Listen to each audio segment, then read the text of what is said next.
Cette méthode permet de les entraîner à gérer le temps d'une épreuve, à les rassurer sur les capacités et revoir leur méthode d'apprentissage et de révision d'une manière autonome. Étant tutrice d'une matière optionnelle en métier de la santé, le nombre de devoirs est réduit, 3 seulement pour les 8 mois de formation. Ils sont notés et comptent à 25% dans le contrôle continu. C'est donc en toute logique que je choisis un format rédactionnel pour ces devoirs maison, en collant en tout point au format de l'examen qui a lieu en présentiel.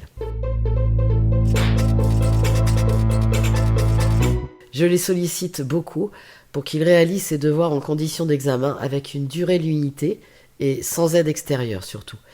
Pour faire accepter cela, je leur propose de s'auto-corriger leur première version à l'aide de leur cours, puis de refaire ce devoir toujours en conditions d'examen avant de me le déposer pour eux, leur deuxième version.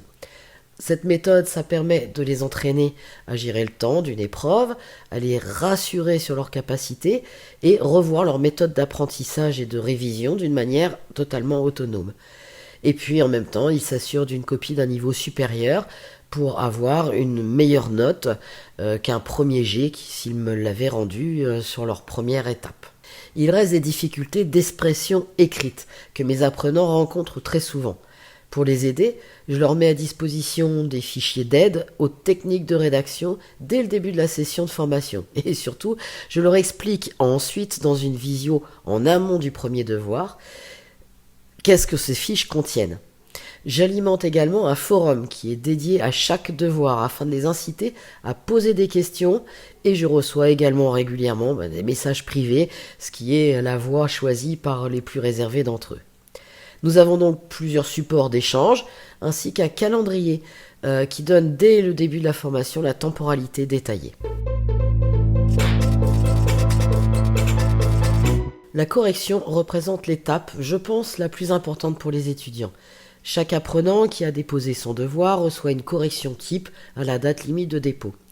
Mais j'accorde surtout un soin bien particulier à annoter chaque copie. Je personnalise les annotations vraiment au maximum en soulignant les erreurs, en donnant des pistes d'amélioration, mais aussi en soulignant les choses qui vont bien et les progrès qu'ils réalisent. Le but, c'est qu'ils prennent vraiment confiance en eux et qu'ils ne se découragent pas. Et puis qu'ils restent motivés en voyant les possibilités d'amélioration simples qui sont à mettre en place. Je peux passer beaucoup de temps sur une copie pour m'assurer que l'apprenant aura toute la matière pour bien comprendre les points, où il a des efforts à faire et repérer ses points forts. Et cela permet de réduire considérablement les questionnements post-correction. À la suite des devoirs, je reprends en visio les grosses difficultés qui sont apparues pour permettre aux apprenants de voir que la plupart des problématiques qu'ils rencontrent sont souvent partagées par le plus grand nombre. J'ai remarqué que c'était encourageant pour eux de pouvoir se situer dans le groupe, c'est un peu rendre une ambiance de présentiel. Bien sûr, je rencontre quelques écueils, notamment des tricheries avec les corrections qui peuvent circuler, du travail de groupe plutôt que d'être individuel, et l'entrée de l'IA pour aider à la rédaction. Alors j'essaie de juguler cela en leur expliquant que cette attitude va les desservir, engendrer des états de panique le jour de l'examen en présentiel. J'essaye de changer également les devoirs à peu près à chaque session, et chaque copie est passée par un détecteur de plagiat. Je leur explique que l'IA n'est pas encore adaptée à répondre aux spécificités scientifiques de notre matière. Dans l'ensemble, j'ai assez peu de tricheries. Les apprenants qui choisissent cette matière l'ont fait avec un intérêt vraiment personnel très important. Et du coup, leur travail est vraiment sérieux. Je les responsabilise aussi en leur rappelant que nous préparons un diplôme qui devrait les conduire à travailler avec de l'humain.